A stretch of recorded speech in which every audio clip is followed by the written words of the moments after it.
है। उमर, आपसे जानना चाहूँगी कि इस्लामाबाद यूनाइटेड और आज मैच है क्वेटा ग्लैडिएटर्स का, आमने सामने थ्रू आउट द पीएसएल कितनी बार हुए हैं? ये आमने सामने जो है ये दोनों टीमें 17 मरतबा हुई है, जिसमें से 9 मरतबा यूनाइटेड जीते हैं और 8 मरतबा ग्लैडिएटर्स जीते हैं। ये दोनों टीमें जो है पहली बार 4 फरवरी 2016 को टकराई थी और जिसमें से पहली बार जो है वो ग्लैडिएटर्स जीते थे। तो इसमें दोनों टीमों में जो कॉमन चीज़ें हैं वो ये है कि अगर ग्लैडिएटर्स फॉर इंस्टेंस अगर सेकंड पे बैटिंग करती है तो वो 7 मरतबा जीती है। इसी तरह अगर जो है यूनाइटेड सेकंड पे बैटिंग करती है तो वो 6 मरतबा जीती है। तो दोनों टीमें जो है जब सेकंड टाइम बैटिंग करती है तो उनको कंडीशन ज़्यादा फेवरेबल करती है। अब देखना यह है कि टॉस किसके हक में होता है और फिर सेकंड पे कौन क्या खेलता है। हाफिज़ साहब, आपसे जानना चाहूँगी, मज़ीद कल के मैच के ऊपर बात करना चाहूँगी कि कुछ खासे नाम थे जिनसे खासी उम्मीदें थीं। रीज़ा हैंड्रिक्स का नाम था, यासिर का नाम था, किसी की तरफ से कोई बहुत ज़्यादा आलीशान किस्म की परफॉर्मेंस भी देखने को नहीं मिली है। देखिए, रिजवान ने बड़ी अच्छी बैटिंग की है। अगर रीज़ा हैंड्रिक्स ने इससे जो पिछला मैच था उसमें निस्फ सेंचुरी स्कोर की थी और कल के मैच में भी जो उनके लिए सबसे अहम रहे हैं वो रिजवान रहे हैं। बिल्कुल ऐसे और अगर रीज़ा हैंड्रिक्स भी खेल जाते तो फिर तो एक तरफा मुकाबला हो जाता ना। मतलब ये है कि 20वें ओवर तक 19वें ओवर तक मैच ही ना आता, वो 14वें 15वें ओवर में भी ख़त्म हो सकता था। तो रीज़ा हैंड्रिक्स नहीं परफॉर्म कर पाए, लेकिन जो पाकिस्तान के नुक्ता निगाह से है कि एक तो रिजवान ने बहुत अच्छा परफॉर्म किया और दूसरा उनके साथ साथ इफ्तिखार अहमद ने बहुत अच्छी बैटिंग का मुजाहरा किया। तो इन दोनों ने बड़ी अच्छी बैटिंग की है और रिजवान और बाबर, आप ये देखेंगे ये मुसलसल परफॉर्म कर रहे हैं। बाबर की टीम नहीं जीत पा रही है, लेकिन रिजवान की टीम तो फतेहयाब भी है। 3 के 3 मैचेस वो जीत चुके हैं, 6 पॉइंट्स उनके पास हैं और वो मेरा ख्याल इस वक्त पॉइंट्स टेबल पर भी सबसे ऊपर होंगे। तो उनकी कारकर्दगी तो बेहतर रही है बैटिंग के शोबे में भी, और फिर उसके साथ साथ अगर उनकी अपनी टीम को लड़ाने के एतबार से भी बात की जाए तो उन्होंने वैंडर डुसन और फ़खर जमान जब अच्छा खेल रहे थे तो कुछ ना कुछ तो किया अपनी टीम के साथ कि उनको उन्होंने बड़े शॉट्स से और उनका जो स्ट्राइक रेट था उसको कम करने के लिए अपना किरदार अदा किया है। इफ्तिखार और रिजवान दोनों बहुत अच्छा खेले हैं। हैंड्रिक्स नहीं खेले हैं तो कभी आप खेल पाते हैं, कभी आप नहीं खेल पाते हैं।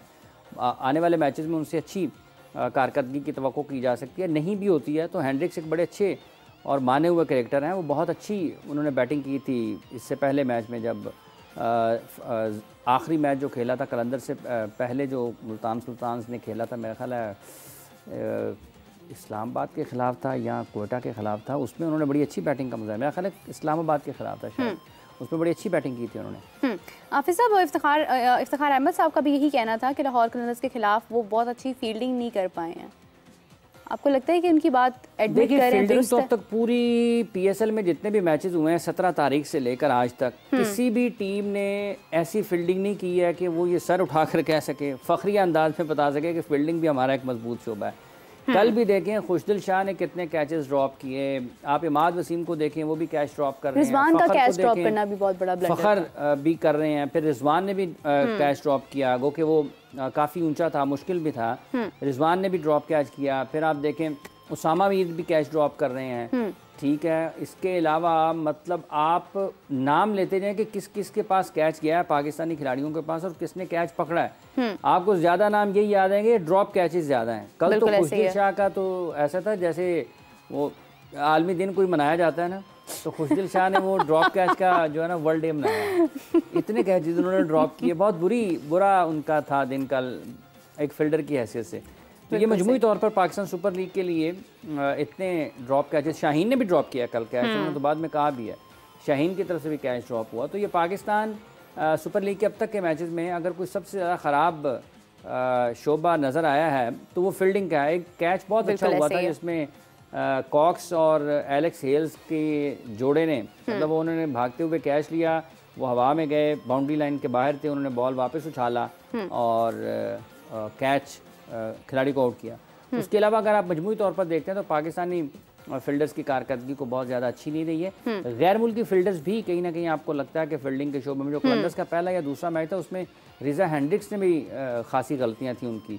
फील्डिंग का शोबा वो है जिसके ऊपर बहुत ज़्यादा तवज्जो की ज़रूरत है और अगर इसी तरह से ड्रॉप कैच होते हैं मैच का हकीकी मज़ा आपको नहीं आता, क्योंकि अगर कोई जीत जाता है तो उसके ऊपर ये बात होती है, देखें जी इसके इतने कैचेस ड्रॉप हो गए तो उनको मौका मिल गया। बिल्कुल सही। और कोई हार जाता है तो उसके बाद ये दलील आ जाती है, ये दलील तो नहीं है बेसिकली, ये मतलब ये खामी नज़र आती है वाज़ेह तौर पर। अगर कैचेस पकड़े जाएं तो मैचेस का जो लुत्फ़ है वो ज़्यादा आएगा, उसमें आपको ज़्यादा मुसाबकत की और मुकाबले की फ़िज़ा नज़र आएगी। खामियां कम ज़ेर बहस रहेंगी तो ज़्यादा अच्छी क्रिकेट जो है वो देखने को मिलेगी। बिल्कुल सही, बिल्कुल सही। उमर, क्योंकि इफ्तिखार की बात हो रही है तो मैं चाहूँगी कि इफ्तिखार अहमद के स्टैट्स कोई इंटरेस्टिंग बात आप बताएं। जी, वैसे इफ्तिखार अगर चाचे हो या ना हो, पीएसएल के वो चाचा ज़रूर है। क्या क्योंकि वो प्लेयर है जिन्होंने 5 टीमों में जो है वो रिप्रेजेंट किया, 5 टीमों को रिप्रेजेंट किया। ही becomes the second player to represent most teams in the PSL after Sohail Khan. Sohail Khan ने भी 5 टीमों में रिप्रेजेंट किया है और इफ्तिखार भी। इस्लामाबाद यूनाइटेड, कराची किंग्स, लाहौर कलंदर्स नहीं, मुल्तान सुल्तान्स और जितनी भी टीमें with exception of Lahore Qalandars उन्होंने रिप्रेजेंट कर दिया है। और जिस तरह से कल वो खेले हैं, ब्लिस्टरिंग नॉक उन्होंने खेला है, 11 बॉल 34 रन उन्होंने स्कोर किया और आखिरी जो 5 बॉलें हैं उन्होंने 2 चौके 2 छक्के और 1 चौका उन्होंने मारा है ज़मान खान को, जो कि शो करता है कि वो कितने कैपेबल है अपने दिन में। और जहाँ तक बात रही रिजवान की, जब रिजवान परफॉर्म करते हैं तो इफ्तिखार का वैसे जो कॉन्फिडेंस है वो बहुत तगड़ा हो जाता है, क्योंकि ये दोनों आपस में जो है बहुत इन्होंने क्रिकेट खेली है। चाहे वो पेशावर रीजन का दौर हो, पेशावर पैंथर्स का दौर हो, तो एक दूसरे को बड़ा अच्छा समझते हैं, तो यही वजह है। और इफ्तिखार 200 से कम रन उनको चाहिए 5000 T20s में करने के लिए, तो इफ्तिखार वर्ती प्लेयर है अपने दिन में। क्या बात है, क्या बात है। इफ्तिखार साहब को बहुत सारी उनके साथ नेक तमन्नाएं हैं। दूसरी जानब नाज़रीन, एक और बात मैं देख रही थी कि भारत का और पाकिस्तान का आज ब्लाइंड क्रिकेट मैच भी था जिसमें पाकिस्तान ने विन किया, और इस विनिंग के लिए भी मैं बहुत सी नेक तमन्नाएं उनके साथ उनको देना चाहूँगी। हाफिज़ साहब, आप भी इसके हवाले से कुछ कहना चाहेंगे? मेरी भी नेक तमन्नाएं आप ही दे दें उन्हें। अच्छा, best of luck Pakistan team के लिए। पाकिस्तान के ब्लाइंड क्रिकेटर्स मुख्तलिफ वक्तों में मुख्तलिफ टूर्नामेंट्स में बहुत अच्छी नताइज भी लेकर आते हैं, बहुत अच्छे खेल का मुजाहरा भी करते हैं। फ़ख्र है पाकिस्तान का, जहाँ भी खेलें पाकिस्तान के लिए कामयाबियाँ हासिल करें। ये इस मुआशरे के बड़े अहम अफराद हैं और उनकी देखभाल करना, उनका ख्याल रखना सबकी ज़िम्मेदारी है। बिल्कुल सही, बिल्कुल सही। ऐसे नेक तमन्नाएं देते हैं हाफिज़ साहब।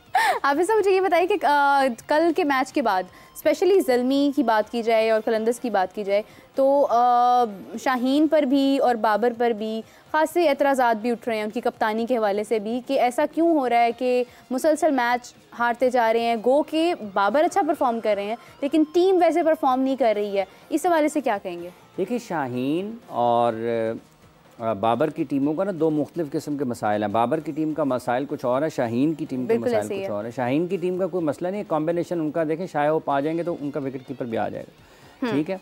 उनकी टीम का मसला ये है कि उनके जो टॉप प्लेयर्स हैं वो अपनी टॉप गेम में नहीं हैं, ठीक है। अगर शाहीन देखें, कल उन्होंने बहुत अच्छी गेंदबाजी की है, मानना पड़ेगा कि पहला ओवर मेरा ख्याल मेडन था। एक स्टैट ये भी होगा कि पीएसएल में कितने ओवर, पहला ओवर कितनी मरतबा मेडन हुआ है, और 6 के 6 बॉल जो हैं वो कंफर्टेबल बिल्कुल भी नहीं थे। कितनी मरतबा बॉल उनके पैडों पर लगा और कितनी, मतलब लक थोड़ा सा फेवर अगर कर जाता ना कल शाहीन को, कलंदर्स को, और वो पहले ओवर में रिजवान की विकेट मिल जाती तो सूरत हाल बहुत मुख्तलिफ होती। लेकिन वो क्रेडिट है उसका रिजवान को कि उन्होंने वो वक्त गुजारा, उन्होंने रिस्पेक्ट किया, उन्होंने कुछ चलाने की कोशिश नहीं की बहुत ज़्यादा गैर मामूली अंदाज में। तो अब देखना ये है कि शाहीन का जो की टीम है उसका मसला सिर्फ उसकी फास्ट बॉलिंग है। वो क्लिक करें, फॉर्म में वापस आएँ, बेहतर गेंदबाजी का मुजाहरा करें तो ये मुश्किल टीम हो सकती है। अब देखना ये है कि उनके पास कितना वो अपने इन प्लेयर्स के साथ, क्योंकि ये वो खिलाड़ी हैं जिनकी बुनियाद पर, जिनकी सलाहियतों के बलबूते पर, जिनकी कारकर्दगी की वजह से लाहौर ने टाइटल जीते हैं 2 मरतबा। और अब अगर उनके ऊपर बुरा वक्त है तो अच्छी फॉर्म में नहीं है या उनसे अच्छी गेंदबाजी नहीं हो रही है तो लाहौर भी उनके साथ आप देखें कि तीनों में, और ये ऐसा नहीं है कि उनको ये ना पता हो गया यार कि हम क्यों हार रहे हैं, और ऐसा नहीं है वो ये भी ना समझते हों कि फास्ट बॉलर्स जो हैं वो हमारे बहुत अच्छी गेंदबाजी कर रहे हैं उसके बावजूद हम आ रहे हैं। ये सब सामने चीज़ें नज़र आ रही हैं। अब ये है कि वो अपने उन प्लेयर्स को एतमाद दे रहे हैं जिन्होंने उनके लिए परफॉर्मेंसेस दी हुई हैं, टाइटल जीते हैं, वो उनके सीनियर क्रिकेटर्स हैं। तो ये एक वजह है कि परफॉर्म करेंगे टीम जीतना शुरू कर देगी। बाबर की टीम के कॉम्बिनेशन के भी इशूज़ हैं और उनकी कारकर्दगी भी वो नहीं है। देखिए, कलंदर्स ने तो दोनों तीनों मैचेस में। कल भी आप देखें कि 160 प्लस किया है, उससे पहले एक मैच में उन्होंने 190 प्लस किया है, एक मैच में उन्होंने 180 प्लस किया है। तो बैटिंग की तो उनकी परफॉर्म कर रही है। बॉलिंग कल के मैच में भी 166 के ऊपर भी आप देखें कि मैच वो 18वें ओवर तक आ गया था, ठीक है, और अच्छे 17-18 ओवर, 17, 18, 19, 18, 19, 20, ये आखिरी अगर 3 ओवर आप देखते हैं ना, ये 17-18 ओवर, 17वां, 18वां, 19वां ओवर देखते हैं तो आपको लगता होगा जब 17वां ओवर शुरू हुआ है ये मैच आखिरी ओवर तक जाएगा, आखिरी 1-2 गेंदों में फैसला होगा। लेकिन चूंकि उतनी ज़्यादा अच्छी फॉर्म में नहीं है फास्ट बॉलर्स, इस वजह से उनको रन्स हो रहे हैं, ठीक है। ज़मान ऐसे बॉलर नहीं है कि उनको आप आराम से 1 ओवर में 5 बाउंड्रियाँ 6 बाउंड्रियाँ लगा दें। बिल्कुल। तो जब आपका बुरा वक्त होता है तो फिर आपकी ऐसी परफॉर्मेंसेज आती हैं। तो ये अगर यही ज़मान है, ये तो 9 रन नहीं करने देते ओवर में, ये इतनी शानदार गेंदबाजी करते हैं कि आपको 9 रन नहीं करने देते हैं। बिल्कुल सही। तो ये शाहीन की टीम का मसला उनकी फास्ट बॉलिंग का फॉर्म में ना होना है। वो फॉर्म में आए, जब भी आ गए ना, जल्दी आ जाएंगे तो ये है कि टूर्नामेंट में ज़रा दिलचस्पी ज़्यादा हो जाएगी। और जैसा कि उनके आगे आने वाले जो मैचेस हैं, कम से कम उनको 3 मैचेस तो लगातार जीतने चाहिए। 3 आप हारे हैं, 3-4 आप जीतेंगे तो आपका कॉन्फिडेंस वापस आएगा, आप अपने उस असल रंग में आएंगे जिसके लिए आप माने जाने जाते हैं। बिल्कुल सही। कौन जानता है कि अगले 5 के 5 मैचेस वो जीत जाएं। अगर वो जीत जाते हैं तो देखें कितना बड़ा कमबैक होगा। और ये कोई ऐसी बात नहीं है कि ये नहीं कर सकते। देखिए शाहीन, हारिस, ज़मान, फ़खर ज़मान, अब्दुल्ला शफीक, वेंडर डूसन, ये जॉर्ज लिंडे, सिकंदर रज़ा, ठीक है, साहिबजादा फरहान, मतलब कार्लस ब्रैथवेट, बड़ी स्ट्रॉन्ग ये नुमाया क्रिकेटर्स हैं दुनिया क्रिकेट में। ये कोई ऐसे क्रिकेटर नहीं है। सिकंदर रज़ा हर जगह पर आपको T20 लीग खेलते हुए नजर आएंगे। अकलौते खिलाड़ी जिम्बाब्वे की टीम को खड़ा कर देते हैं जब वो जिम्बाब्वे कहीं भी खेल रहा होता है। इसी तरह से शाहीन है, इसी तरह से हारिस है, इसी तरह से ज़मान है, इसी तरह से फ़खर ज़मान है। तो ये सारे खिलाड़ी बहुत बासलाहियत हैं। क्लिक कर गए आप देखिएगा बिल्कुल टीम का नक्शा, इसका रंग रूप भी बदल जाना है। समटाइम्स लक भी ये साथ नहीं होती है। लक भी देखें, लक है ना कि कल अगर जिस तरह से पहला ओवर हुआ है, मतलब एक बॉल विकेटों में भी लग सकता है। जब आपका बुरा वक्त चल रहा होता है ना तो यही होता है कि आपको अच्छे बॉल पर भी विकेट नहीं मिलते। और कल शाहीन के जो बॉल थे पहले ओवर में वो सारे विकेट टेकिंग बॉल से। किसी भी बल्लेबाज को वो गेंदें खेलते हुए मुश्किलात का सामना करना पड़ता है, जो जिस तरह से कल रिजवान खेले हैं। वो लक उनकी साइड पे थी रिजवान के, वो कोई बॉल भी जो है वो विकेटों पे नहीं लगा, कोई एज नहीं हुआ, और जो उनके टांगों पे लगा है वो भी थोड़ा सा हाइट के ऊपर था, थोड़ा ऊंचा जा रहा था। लक उनकी साइड पर है और ये लक नहीं है लाहौर की साइड पे अब तक के मैचेस में। ये ड्रॉप कैचेज हैं, सम टाइम इसमें भी बड़ा आप देखेंगे। आप फ़खर ज़मान सुपर फील्डर हैं, फ़खर ज़मान बहुत शानदार फील्डर हैं। पाकिस्तान के लिए भी जब खेलते हैं ना तो वो उनको उस जगह पर खड़ा किया जाता है जो सबसे ज़्यादा मुश्किल एरिया होता है। बिल्कुल सही। जहाँ पर कैचेस जाने के ज़्यादा इम्कानात होते हैं ना, हॉट स्पॉट एरियाज होते हैं ना, वो वहाँ पर करते हैं फील्डिंग। लेकिन आप देखें कि कल 2 मरतबा ऐसा हुआ कि जब बॉल उनकी तरफ गया है तो वो रोक सकते थे। एक मरतबा तो बॉल उनके हाथ को लग के चला गया तो चौका हो गया। एक मरतबा जब वो मिड ऑफ पर फील्डिंग कर रहे थे आखिरी ओवर्स में तो वो उन्होंने डाइव किया लेकिन वो नहीं उसको रोक पाए, हालांकि रोक सकते थे। तो ये फ़खर ज़मान बहुत शानदार फील्डर हैं लेकिन नहीं, कैचेस नहीं हो रहे हैं। उसामा मीर का कहा जा सकता है कि फील्डिंग में उनके कुछ खामियां, उतने ज़्यादा अच्छे फील्डर नहीं है, लेकिन फ़खर बहुत अच्छे फील्डर हैं। बिल्कुल सही, बिल्कुल सही। फील्डिंग की बात हो रही है, टैलेंट की बात हो रही है। उमर, आपसे सवाल करना चाहूँगी कि आज चूँकि इस्लामाबाद यूनाइटेड और मैच है क्वेटा ग्लैडिएटर्स का, इन दोनों की अगर आप एक स्पेशलिटी को देखते हैं या आप कोई चैलेंजिंग उनकी टेक्निक को देखते हैं, दोनों के पास क्या ऐसी चीज़ है जो दोनों को सूट करती है?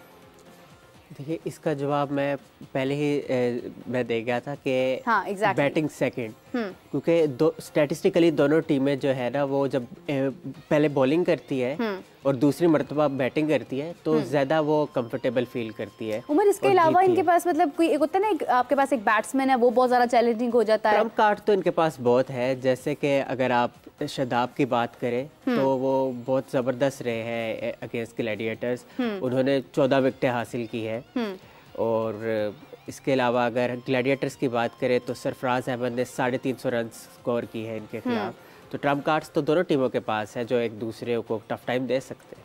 यानी आज का मैच भी खासी दिलचस्पी वाला होने वाला है। हाफिज साहब, शादाब की बात की जाए तो 74 रन इसका मैच है इस्लामाबाद और कोयटा का। कोयटा फेवरेट टीम है इस मैच के लिए। डरा ही दिया मैंने, पता नहीं किसका मैच है, कोई और आने लगा बीच में। कोयटा इन तमाम टीमों में से ना 6 टीमों में से सबसे ज़्यादा जो बैलेंस टीम है, फेवरेट टीम है बिल्कुल, वो कोयटा है। उनकी फास्ट बॉलिंग बहुत अच्छी है, उनकी स्पिन बॉलिंग ऑप्शंस बहुत अच्छे हैं, कैप्टेंसी उनके पास कप्तानी भी तब्दील हुई है, उनकी जो बैटिंग है उसमें आपको मुख्तलिफ किस्म के खिलाड़ी नज़र आते हैं, तो वो एक बैलेंस टीम है, सबसे बेहतर टीम नज़र आ रही है। हाफिज़ साहब, शादाब की बात अभी की उमर ने, शादाब भी अच्छा परफॉर्म कर रहे हैं, 74 रन्स किए उन्होंने। शादाब के बारे में क्या कहेंगे, जिस पॉइंट पर, जिस नंबर पर वो खेल रहे हैं, क्या वो ठीक है? उनका अपनी मर्जी है, उनकी टीम है, वो कभी किसी नंबर पर खेलते हैं, कभी किसी नंबर नहीं, पर लेकिन खेलते फिर हैं, भी कोई उनको रोक सकता है? आप तो अक्सर ये बात करते हैं ना कि जिसका जो नंबर होता है उसको वहीं पर रहना चाहिए। देखिए, अब इस्लामाबाद यूनाइटेड के वो कप्तान है, अभी आप उन्होंने 2 मैचेस मेरा ख्याल खेले हैं ना इस्लामाबाद यूनाइटेड ने, तो दोनों मैचेस में उनके बैटिंग ऑर्डर देख लें, वो किस किस नंबर पर बैटिंग की है उन्होंने। तो उनकी अपनी टीम है, वो जहाँ पर खेलना चाहें उनकी मर्जी है, कोई उनको रोक सकता है। लेकिन ये इतना अच्छा लगता नहीं है ना कि आप एक मैच में जहाँ पर आपको लगे कि फेवरेबल कंडीशंस है बैटिंग के लिए, खुद चले जाएँ, जहाँ पर आपको लगे कि अच्छी नहीं है कंडीशंस तो किसी और को भेज दें। इस तरह तो नहीं होता। अगर आपने ये तय कर लिया कि आपने नंबर 3 पर खेलना है या नंबर 4 पर खेलना है, तो फिर आपने हर हाल में खेलना है। बिल्कुल ऐसे ही है, फिर आपने हर हाल में खेलना है। ऐसा नहीं है कि कहीं पे बहुत अच्छा खाना है तो मैं चला जाऊँ, कहाँ पे अच्छा खाना नहीं है मेरा तुम चले जाओ तुम चले जाओ, मेरे पास काम बहुत ज़्यादा है, मैं ज़रा बहुत फंसा हूँ, तो इवेंट बहुत अच्छा है, तो वहाँ पे बहुत आपको सीखने का मौका मिलेगा। वो उन्होंने बड़े अच्छे खाने का भी इंतज़ाम किया हुआ, तो आप चले जाए उधर जाए मीरब कितने मनो पे इधर मेरा टाइम ही ज़ाया कर देता है। तो ये कभी उनका दिल करे तो जिस मर्जी, तो ये नहीं है। आपने अगर सेट कर लिया कि मैंने नंबर 3 पर खेलना है या 4 पर खेलना है, तो फिर आपने हर हाल में खेलना है, ठीक है। और ये बाकी फिर उनकी टीम है जी, उनकी मर्जी है जी, मेरी टीम मेरी मर्जी, वही आ जाता है। हाँ, कहें जी कौन होना है। हाफिज़ साहब, मोहम्मद अली की बात की जाए, मुल्तान से 8 विकेट्स लेकर खासे नुमाया हैं। एक तरफ हम लोग शाहीन हारिस की बात कर रहे हैं, मोहम्मद आमिर की बात कर रहे हैं, हमारे पास एक वो बॉलर्स हैं जिनका खासा नाम है। मोहम्मद अली के बारे में आप क्या कहना चाहेंगे? देखिए, बहुत अच्छी गेंदबाजी की है उन्होंने। टेस्ट करियर का आगाज़ हुआ तो कोई बहुत शानदार अंदाज में नहीं हुआ, लेकिन अब तक इन मैचेस में PSL के उन्होंने बहुत शानदार गेंदबाजी का मुजाहरा किया है। बिल्कुल उसी तरीके से मीर हमज़ा भी बहुत अच्छी गेंदबाजी कर रहे हैं, बिल्कुल बड़ी अच्छी लाइन पर, लेंथ पर। पाकिस्तान के तमाम बेहतरीन बल्लेबाजों के ख़िलाफ़ और दुनिया के जितने भी नुमाया खिलाड़ी इस लीग का हिस्सा हैं, उनके ख़िलाफ़ उन्होंने बड़ी एतमाद के साथ, बहुत एतमाद के साथ और कामयाबी के साथ गेंदबाजी की है। इन दोनों ने, मीर हमज़ा ने भी बहुत अच्छी गेंदबाजी की है। कल आप देखें कि मीर हमज़ा ने भी विकेट लिए, उससे पहले जो मुल्तान सुल्तान के साथ उनका मैच था उसमें भी उन्होंने अच्छी गेंदबाजी की और रिजवान की विकेट भी हासिल की। तो क्रेडिट है उनको, इन दोनों बॉलर्स को, मोहम्मद अली को भी और मीर हमज़ा को भी। और आप देखेंगे जब एक ऐसे वक्त में ना, जब आपके जो T20 स्पेशलिस्ट हैं या जो ज़्यादा क्रिकेट खेलते हैं ना वाइट बॉल की, अगर वो परफॉर्म नहीं कर पा रहे हैं और एक ऐसे खिलाड़ी, ऐसे गेंदबाज जो हैं जो वो क्रिकेट कम खेलते हैं लेकिन वो दूसरी क्रिकेट ज़्यादा खेलते हैं, इसके बावजूद वो वहाँ पर परफॉर्म कर रहे हैं, तो इसका मतलब ये है कि बेहतर कंडीशंस को ज़्यादा बेहतर अंदाज में पढ़ रहे हैं और उनको अपनी लाइन लेंथ पर और दीगर चीज़ों पर ज़्यादा महारत है, उबूर रखते हैं, और यही वजह है कि वो कामयाबी हासिल कर रहे हैं।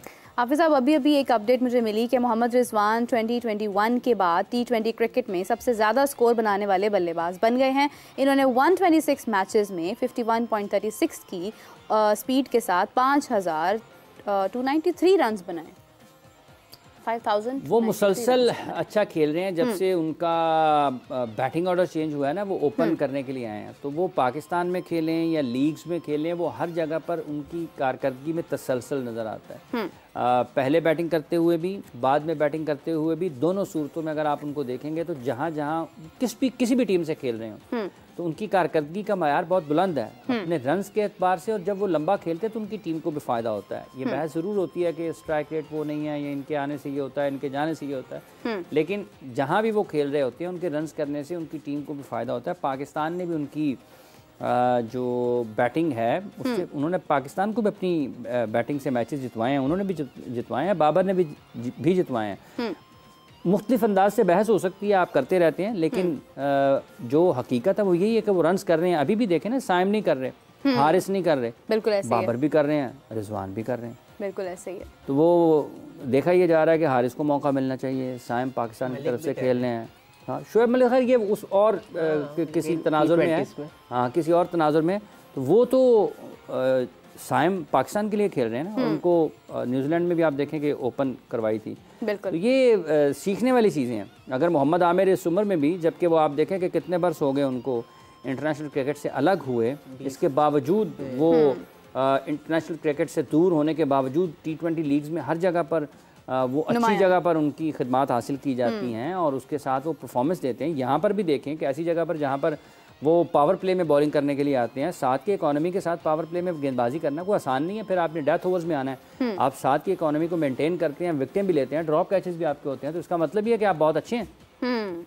इसका मतलब ये है कि मैं भी बहुत अच्छी हूँ, क्योंकि हमारा शो खत्म होने का वक्त हुआ चाहता है, लेकिन जाते जाते, क्योंकि शुरू में हाफिज साहब से करती हूँ तो ख़त्म मुझे उमर पे करना पड़ता है। उमर बताइएगा कि इस्लामाबाद की जानिब से सबसे ज़्यादा विकेट्स किसने लिए? इस्लामाबाद की जानिब से सबसे ज़्यादा विकेटें अभी हाफिज साहब जिसे याद कर रहे थे और दुआ कर रहे थे कि फॉर्म में आज फ़हीम अशरफ 15। नहीं, मैं ये दुआ नहीं कर रहा, मतलब आप ये कह रहे थे फॉर्म में उन्होंने क्या आना है, 7 साल इसका सेंटेंस तो मुकम्मल होने देना। मैंने कहा ही नहीं मैं दुआ के फॉर्म में आ जाए। भाई ये मेरी तरफ से अपनी दुआ ना, अपनी दुआ मेरी तरफ से ना लगाएं आप। उन्होंने ये कहा था कि 1-2 मौके मिलने चाहिए, बहुत मौके मिल गए हैं उस पे जो है। मैं ये कहना चाह रहा हूँ कि उनके पास अपॉर्चुनिटी होगी, स्टैटिस्टिकली उनको एक एज रहेगा और देखते हैं। अल्लाह करे जी परफॉर्म करें। उनकी टीम का बैलेंस जो है ना उससे ठीक होता है, लेकिन वो बड़ी कमजोर गेंदबाजी कर रहे हैं। कोई शक नहीं है, वो लगता ही नहीं है कि वो दिलेराना तरीके से बॉल कर रहे, पेस होता नहीं है। ये जैसे उन्हें देखते आ रहे थे वो उस चीज़ में हमें नजर नहीं आ रहा। या तो फिर आपके पास पेस ना हो, लेकिन अब्दुल रज़ाक जैसी स्मार्टनेस हो बॉलिंग में, तो फिर आप अब्दुल रज़ाक की पेस भी थी। अब्दुल रज़ाक रिवर्स बहुत अच्छा करते थे।